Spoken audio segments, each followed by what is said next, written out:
Nole insiders Lane Hurt and Tim Linnefelt here with you high atop Doak Campbell Stadium. Jimbo Fisher's just wrapped up his Monday press conference.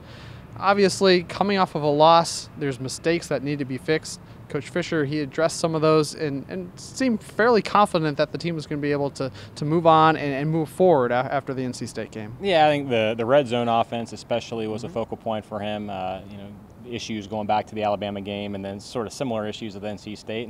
And he said, look, you might not want to hear it after a game necessarily, but it's not as if the opportunities weren't there. It's not as if they were far off. I mean, look, you move the ball at will between the 20s. Sometimes it doesn't work out that way, and Florida State, unfortunately, has had a lot of those types of instances at the first half of the season. But I don't think that he sees anything that is going to cause him to push the panic button. I still think they like what they have.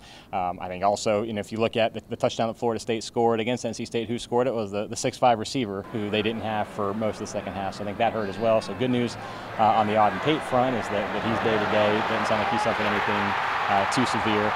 So I think getting him back will probably cure some of those ailments. And then it's just a matter of, look, like talking to some of the guys like Cole Minshew today, it's like you just kind of have to execute better. You got to do it better. They'll get another opportunity to do it this weekend. I don't think it's, they're not going to just rewrite the playbook when it comes to the offense or the red zone offense. It's just a matter of making things happen. A lot of questions about true freshman James Blackman making his first start as a Seminole. A lot to like, according to Jimbo, and I think he's right about that. He acquitted himself nicely, gained a lot of confidence. I know you asked Jimbo about that, and he kind of agreed with him gaining confidence after making a couple of big plays.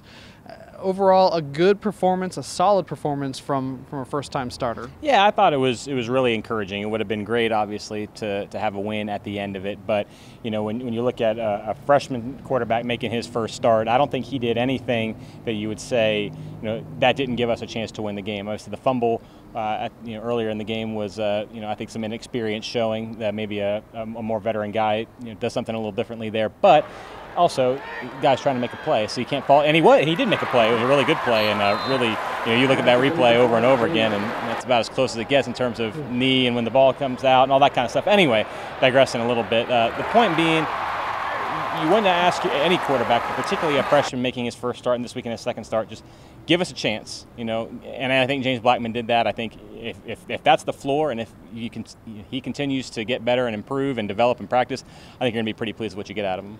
Next up for the Seminoles, Wake Forest, 4-0 this year. Noles heading up to Winston-Salem. First true road game of the season. First road game for James Blackman. This Wake Forest team, your typical good Wake Forest team. A bunch of upperclassmen, a team that's bided their time. Dave Clawson's got a good team there. No, they do. Their quarterback has been there. He's a senior. He leads them in passing and rushing. So he's a threat to run the ball. We've seen that before. Obviously, a lot of offenses in the ACC like to have the dual threat quarterback. And Wake Forest, one of their hallmarks under Jim Grobe was it seemed like every 4 or 5 years they had a team that would kind of jump up and bite somebody or tag somebody. And what do you know? That comes from getting guys experience, waiting until they're upperclassmen. You get a good group of seniors, and all of a sudden they can make some things happen. This seems to be a group like that. John Wolford, the quarterback, has been there a long time. Like I said, he can run.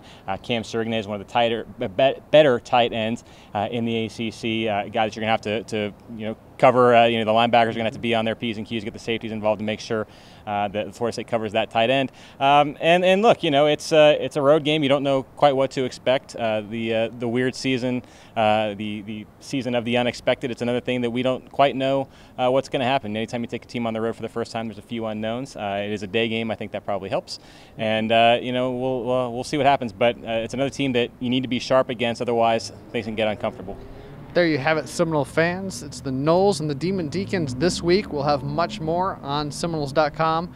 Leading up to that matchup, Tim will have his 1st and 10 on Friday. Game preview on Friday as well, delivered by UPS. And then, of course, our 3 keys to victory on Saturday.